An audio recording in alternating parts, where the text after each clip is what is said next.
New Zealand player na si Ty Webster may sinabi sa Gilas Pilipinas. Gilas Pilipinas kontra New Zealand. May pag-asa nga ba na matalo ang Tall Blacks? Ngayong araw nga mga chong ay makakaharap ng ating national team na Gilas Pilipinas ang New Zealand. At napaka-importante nga ng laro na yan para kay Coach Tim Cone. Kailangan nga nila na makakuha ng panalo. It's either sa New Zealand o Australia para mapagaan yung kanilang magiging next round. Pero malabo ngang ma-sweep ng Gilas ang kasalukuyang window dahil hindi basta-basta yung kanilang kaharap, lalong-lalo na ang Australia. At tanging sa New Zealand lang may pag-asa ang Gilas na makuha ang panalo dahil nagawa na nila yan nung nakaraan. Pero ang kaibahan, malakas yung lineup ng Gilas nung talunin nila noon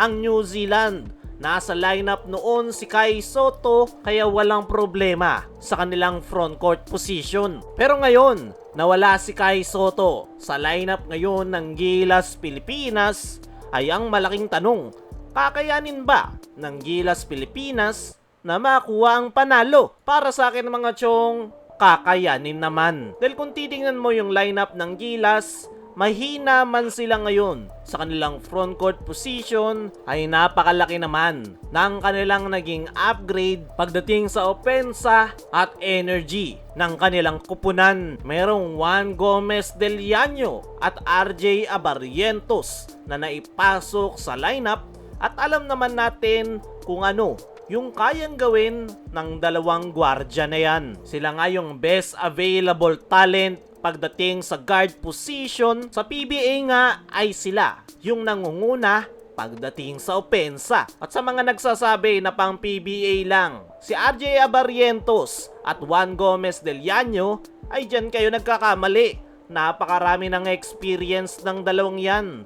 Si RJ ay naglaro na sa Japan B-League at Korea. Ganun rin si Juan Gomez Del Llano. At the same time, nakapaglaro na rin ito sa Europe. Kaya naman, pagdating sa opensa, ay mukhang walang magiging problema ang ating national team. Bagkus, mas naging threat pa sila ngayon pagdating sa 3-point area dahil sa mga kayang maibigay netong si Juan Gomez Del Llano at RJ Abarrientos pagdating sa 3-point area. Ang sa tingin ko lang na magiging problema ng Gilas ay yung kanilang depensa, lalo na sa loob ng painted area. Dahil nga wala si Kai at Quentin Melora Brown ay paniguradong yan ang gagatasan ng puntos ng Tall Blacks. Kaya naman, yung kailangan gawin ng Gilas Pilipinas para makuha ang panalo ay kailangan nilang daanin sa bilis at outside shooting. Yan talaga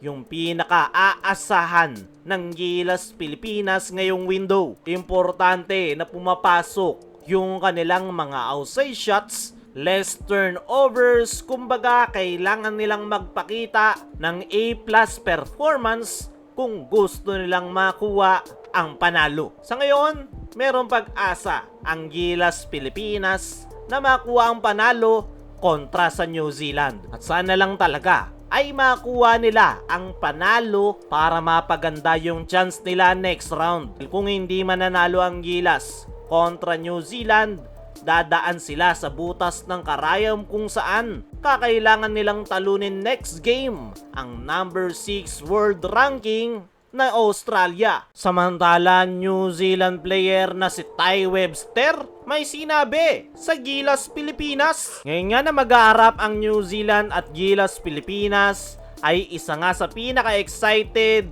ay itong player ng New Zealand na si Ty Webster. Kakabalik nga lang nito sa kanilang national team kaya hindi na nga siya makapaghintay na muling makapaglaro sa kanyang bansa. At isa pa sa nagpapa-excite dito kay Ty Webster ay ang makalaban ang Gilas Pilipinas. Dahil nabanggit niya nito sa kanyang naging latest interview na grabe raw yung mga fans ng Gilas Pilipinas dahil naramdaman niya nga daw yan kung saan hindi nga daw siya naglaro pero siya yung tina-trash talk ng ilang mga Gilas Pilipinas fans. Tatandaan na nakatrash talkan ng mga Gilas Pilipinas fans ang kanyang kapatid na si Corey Webster dahil sa nirereklamo noon sa officiating. Ngayon na itong si Ty Webster ang maglalaro sa New Zealand ay hindi na nga ito makapaghintay na makalaban ang ating national team. Kaya mga chong, ano ang masasabi nyo sa sinabi ni Ty Webster sa Gilas Pilipinas? Sa tingin nyo makakakuha ba ng panalo ang Gilas kontra New Zealand? I-comment mo lang dyan sa ibaba.